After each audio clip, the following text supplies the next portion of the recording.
bread and circuses. Bread and circuses always cheers people up. Okay. So today's bread and circuses, I wanted to talk about, I guess this is part bread, part circuses. I want to talk about the fourth turning. Oh, what is that? So the fourth turning, it's a concept coined by historians William Strauss and Neil Howe. They present a cyclical theory of generational dynamics within American history. So according to this theory, society undergoes recurring cycles or turnings, roughly lasting about 80 to 100 years, and they consist of four distinct periods: the high, awakening, unraveling, and crisis. The crisis phase in particular represents a pivotal moment marked by societal upheaval and transformation, often accompanied by significant challenges and conflicts. This theory suggests that these crises serve as catalysts for societal renewal and rebirth, paving the way for the emergence of a new societal order. Each generation plays a unique role within these turnings, contributing to the cyclical rhythm of history as they navigate through these transformative periods. The fourth turning theory offers a lens through which understanding historical patterns and anticipate the challenges and opportunities that lie ahead. So, long story short, the fourth turning, which was a book written by some historians, just looked at history and showed how kind of history repeats itself. So, based on generations, so for example, like we're going through, I guess it would be called like a crisis moment, whereas like 80 years ago, 100 years ago, the previous crisis was World War II. Yeah. And before that, it was the Civil War. Yeah. So essentially, it just looks at because basically the times you're born to influence who you are, and who you are determines how do you react to situations. Essentially, it just talks about how kind of generational change just keeps happening in different forms. So it's kind of like a framework of the same repeating cycle. Okay, yeah. So I think trying to tie it back to the specific archetypes right now, we have your Generation X, so roughly between 1965 and 1980. So you're typically viewed as like the nomad generation, but like millennials, we're kind of called like the heroes, and then Zoomers or Generation Z, the youngest, are like going to be the artists, and then Boomers, they're the prophet generation because they've been through it all. So I think this theory or this book, and I don't know if it's true or false, but I think it's a good way of just thinking of it's not the end of the world. I mean, at the Civil War, people probably thought that was the end of the world, and I think a lot of people think now.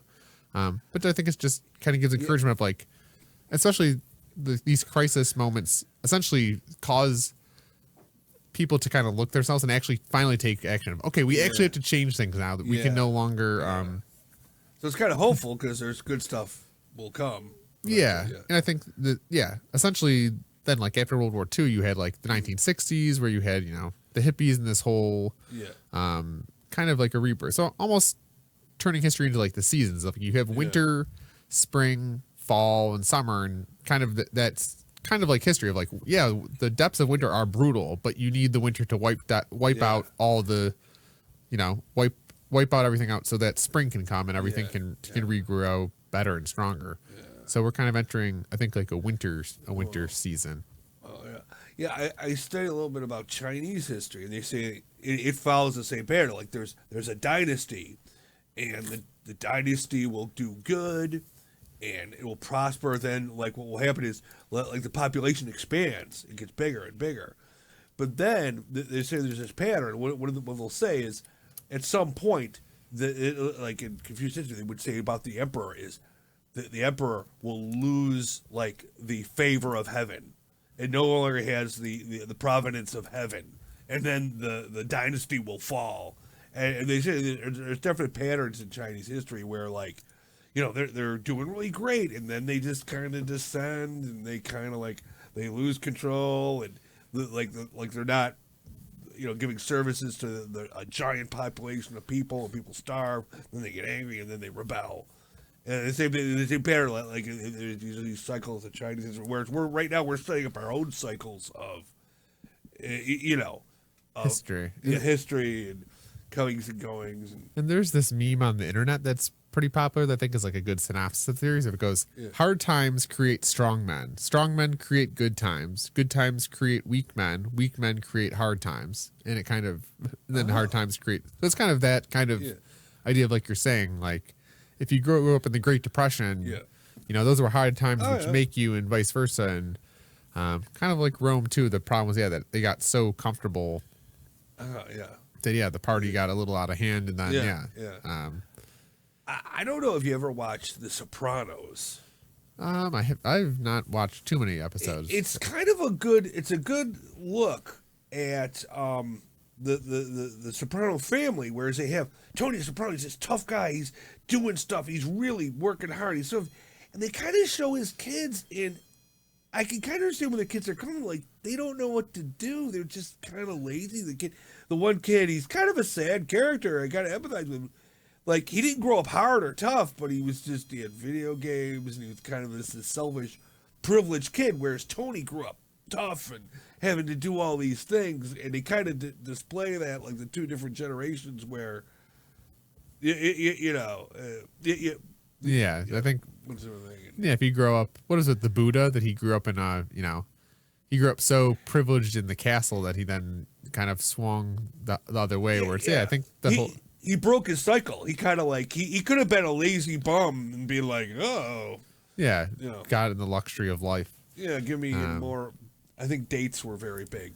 Dates and figs. He just got spoon fed and had all the finest that life had to offer. Yeah. But I think it was maybe. I think it just gives me perspective on like the times we're going through. It sounds like the end of the world, but I think it's just a natural process of how society changes. That things move slowly until they don't. So hopefully we won't have a big war. We hope we can avoid that. I'm hopeful. I'm a glass half full kind of guy. Well, I think we're kind of in a war, and this. I mean, wars are good in the fact that they reset things that maybe need to reset. But obviously, the human life is tragic, but it's kind of like a forest fire. It's a brutal thing that happens, but you wish humans could solve their problems peacefully. The scary thing is, I don't want to live through like another reset. This thing would be so bad. Like if it ever became very like conflicts with other countries, like, where we have to be like drafted. Like, oh yeah, you're drafted. Okay, yeah. Okay, start doing some push-ups. Yeah. Oh, very good. Oh, very good, Mr. Austin. Okay, you're in the infantry. Okay, Mr. Farrello. Okay, you're in the front line. Well, the thing is, it probably wouldn't be us. It would be young guys. Well, that's the thing that they would change. They could just change the law based. And I think I saw statistically that most Americans aren't even actually could not qualify. We're for way too fat. Too fat, or their IQ's too low. So Yeah. I think you have to have an IQ of at least 85 or 90. Oh, okay. Otherwise, the military has determined there's no job you can do us. You have to have a certain IQ. So, but most people are also out of shape. So there's actually physical requirements. Yeah.